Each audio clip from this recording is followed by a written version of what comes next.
What's up, everybody? I know. I'm done with that TMW intro. Okay, so Heather's on her way here. Vegan ketosis. Now, I have done the ketogenic diet 1 to 3 times in my life. One was experimental, and the other 2 were to lose fat. And I'll tell you this, it works. I'm not here to tell you about the grand specifics of ketosis. I'm just here to say that even though you're vegan, it doesn't mean that you can't do it and do it to its fullest potential, because a lot of people... Yes. All right. Good night. Embarrassing for the vid. You're welcome. No, thank you for the great evening.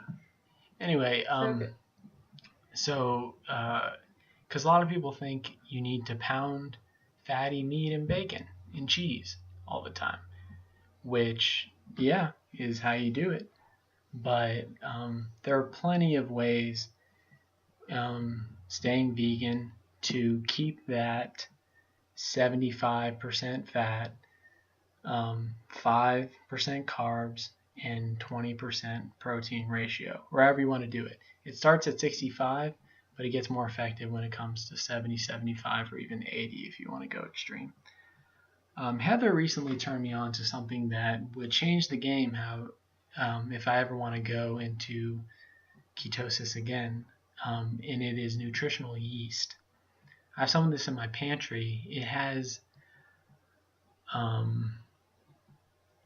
has 1 gram of fat, which isn't good for ketosis, but it has 8 grams of protein and 1 net gram of carb. That is insane. Find another product like that will help you get into a vegan nutritional state of ketosis, and let me know, because you won't.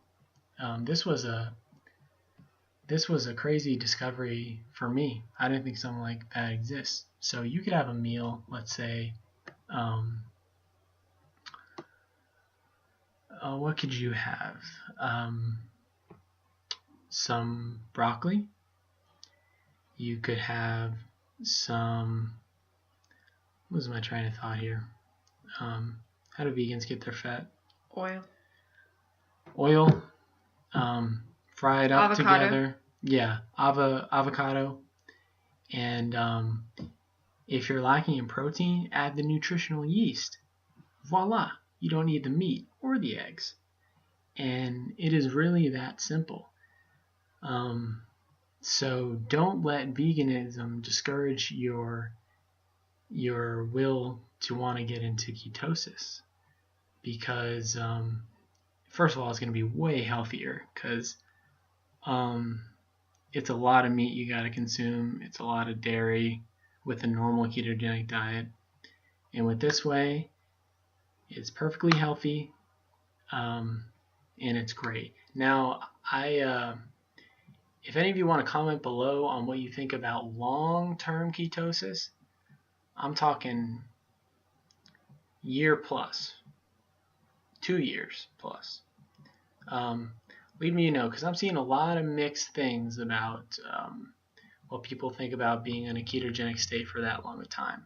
I see everywhere that, 3 months is perfectly safe. But then once you hit a year, it's like, okay, your body needs a break from it. But then others are like,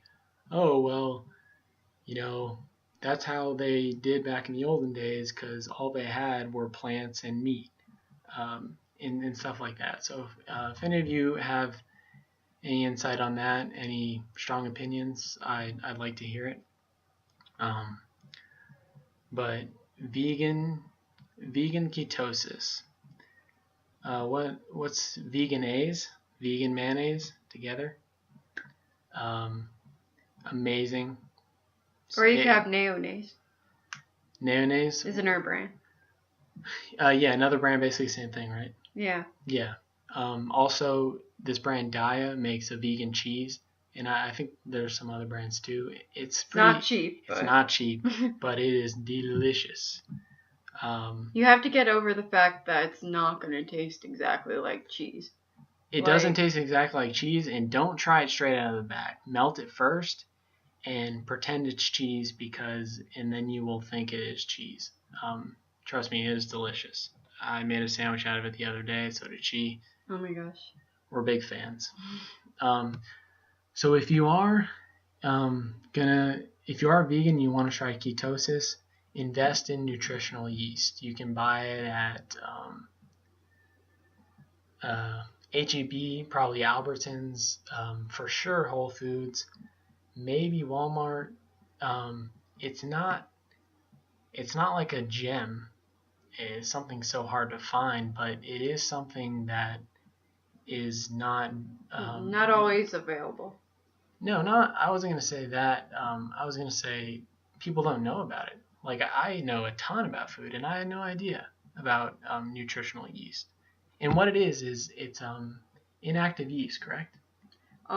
Basically, nutritional yeast, it's a different kind of yeast, and also, it's another term for it is deactivated yeast. Deactivated yeast. So basically, it's dead. It's not like it's a living organism, but So. But very, very helpful for you. Yeah. You can look at the back and you'll be like, wow. And it won't cause you yeast infections if you have a problem with that. It's not gonna cause you problems like that. If you eat bread and has yeast in it, obviously you're more likely to get yeast infections. Yeah, this nutritional yeast, you can't use this shit for baking. It's not.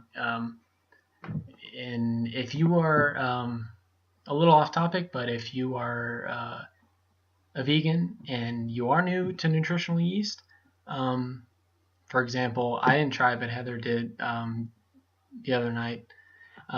Pouring it onto this bowl of beans and rice soup, it kind of acts as Parmesan cheese. Well, makes things cheesier. People give different ideas for it. It works. It could work as a Parmesan cheese, and don't think of it as tasting like cheese, because it's not going to taste like cheese. It's going to taste it'll give it that texture. A little bit of cheesiness feeling to it, but yeah. And then also it's a good salt substitute. So if you want to use that instead of adding salt to certain foods, then it's good. What I do is if I'm eating veggies or pasta, I sprinkle some nutritional yeast on there, and then I pour either olive oil or coconut oil on there, and that's all I eat it with. I don't add anything else. Yeah, excellent combo. Oil and nutritional yeast. Mm-hmm. And that is a power combination. That's a powerhouse for ketosis right there.